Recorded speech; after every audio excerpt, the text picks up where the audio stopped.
Logitech G413 SE.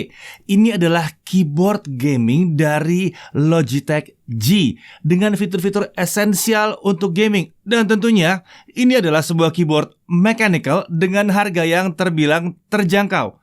Tapi walaupun terjangkau bukan berarti harus murahan. Enggak dong. Bodinya kokoh, ada LED backlight-nya jelas harus ya. Ini bukan keyboard kuno tentunya ya. Dan tentunya dia tidak hanya cocok untuk gamers. Oke, mari kita mulai aja pembahasan keyboard yang made for play satu ini.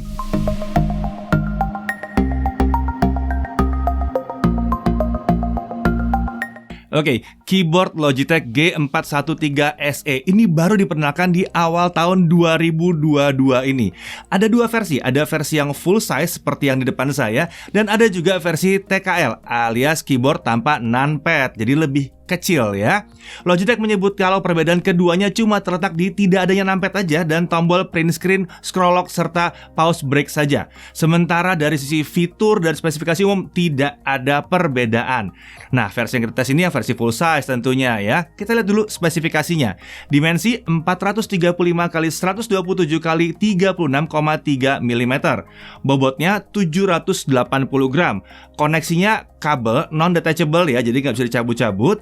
Ini USB 2.0 dengan panjang kabel 1,8 meter. Warna totally black, full hitam.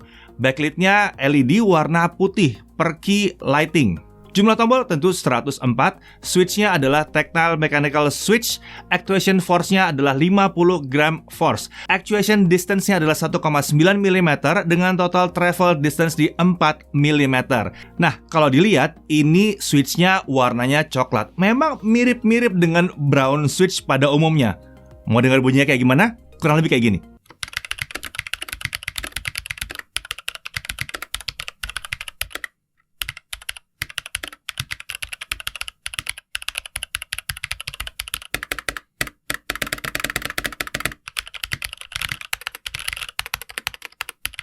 Keyboard ini punya warna dasar hitam dan secara umum terlihat sederhana, tapi justru ini bawa kesan elegan.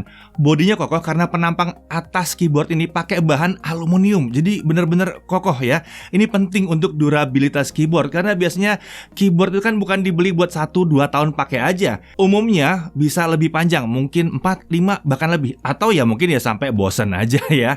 Nah, keycap ini menarik. Keycapnya pakai PBT keycap. Jadi ini punya daya tahan yang tinggi terhadap wear dan heat. Jadi terhadap gesekan dan panas ini punya daya tahan yang tinggi. Jelas tipe seperti ini ya. Seharusnya tombol-tombolnya jadi nggak mudah aus atau rusak walaupun dipakai secara intensif dalam waktu lama. Tombol-tombol ini sepintas terlihat polos, khususnya saat keyboardnya tidak dinyalakan atau nggak dicolok ke USB. Tapi saat dinyalakan baru terlihat bahwa tombol-tombol di keyboard itu ada penanda tombolnya masing-masing. Ya, karena lightingnya tembus ke huruf-hurufnya di sini.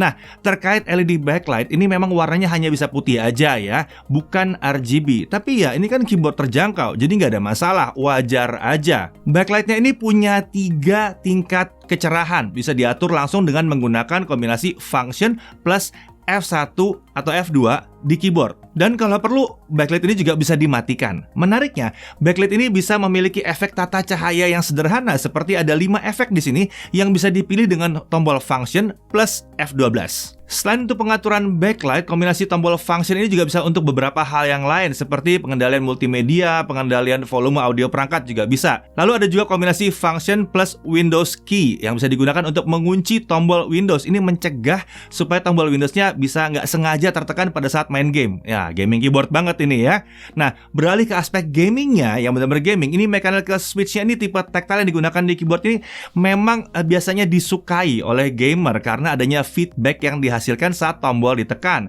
Feedback ini biasanya dicari gamer karena rasanya pasti gitu kalau udah ada feedbacknya. Tapi memang ini bukan yang audible feedback, jadi nggak yang berisik-berisik amat juga ya. Nah, selain itu ada juga fitur 6 key rollover untuk memastikan anti-ghosting performance. Fitur ini memastikan bahwa 6 tombol itu bisa ditekan secara bersamaan. Ini penting karena berarti kombinasi 6 tombol itu bisa dilakukan secara bersamaan.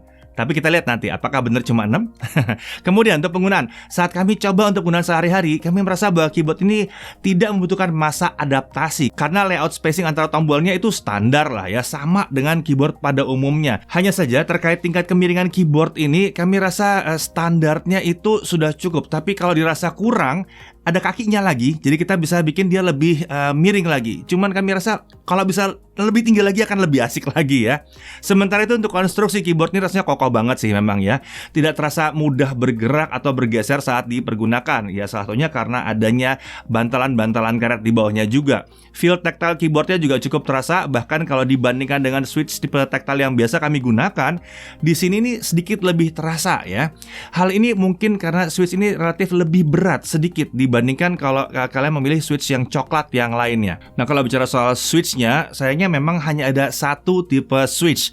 Tapi rasanya tipe switch yang ini akan cocok buat gamer dan juga pengguna biasa sih. Jadi ini memang switch yang untuk semua orang sih rasanya ya. Oke, beralih ke 6 key rollover. Di sini kami menguji si keyboard ini apakah dia bisa memang benar-benar ditekan 6 tombol sekaligus. Tapi lucunya bahkan saat kami coba sampai 10 jari pun semua tombol ditekan tuh masih bisa dikenali dengan baik tanpa ada gejala ghosting.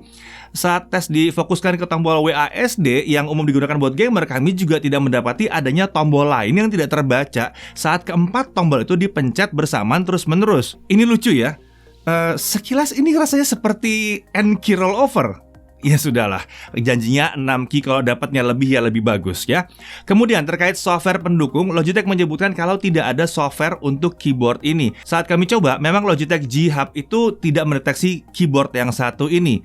Ya, jadi semua pengaturan untuk keyboard ini harus dilakukan dari shortcut di keyboard. Ini yang membuat keyboard ini penggunanya jadi sederhana. Plug and play, nggak usah nambah-nambah software lagi, nggak pusing-pusing. Langsung pakai aja. Jadi rasanya pengguna secara umum akan merasa nyaman dengan ini. Ya, bayangkan kalau kalian pindah-pindah mungkin dari laptop ke desktop gitu ya.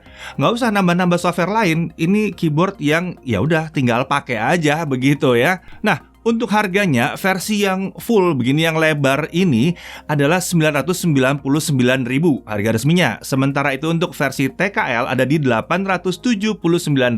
Oke, hal yang perlu diperhatikan, yang pertama adalah tidak ada pilihan switch selain yang tersedia di sini.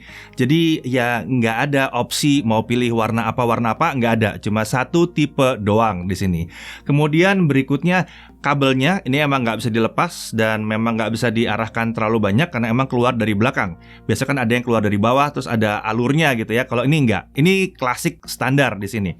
Kemudian kakinya, walaupun mungkin udah cukup untuk banyak orang, tapi buat yang suka dengan yang agak ngangkat sedikit gitu, yang lebih jauh ngangkatnya, ini terasa agak kurang ngangkat. Ya gampang sih ya, tinggal ganjal dikit doang, nggak ada masalah. Nah, hal yang kami suka adalah keyboard ini, walaupun namanya keyboard gaming dan memang bentukannya juga mirip-mirip kayak keyboard gaming, tapi sebetulnya bisa dipakai untuk semua orang.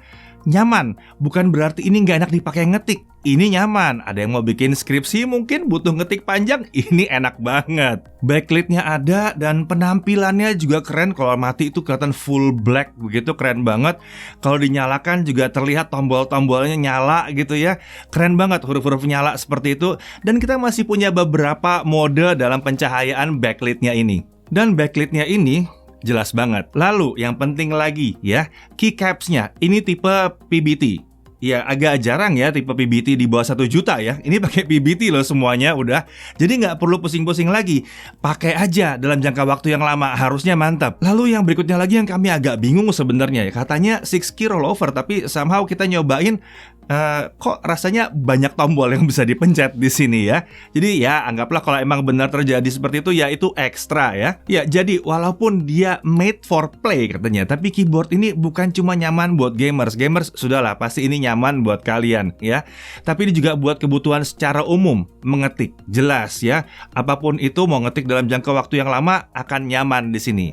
Ya, jadi keyboard yang satu ini layak sih dijadikan pertimbangan untuk keyboard mechanical jika kalian membutuhkan sebuah keyboard yang berkualitas dari brand ternama dengan harga yang terjangkau. Saya Dedi Irfan, CKTV TV.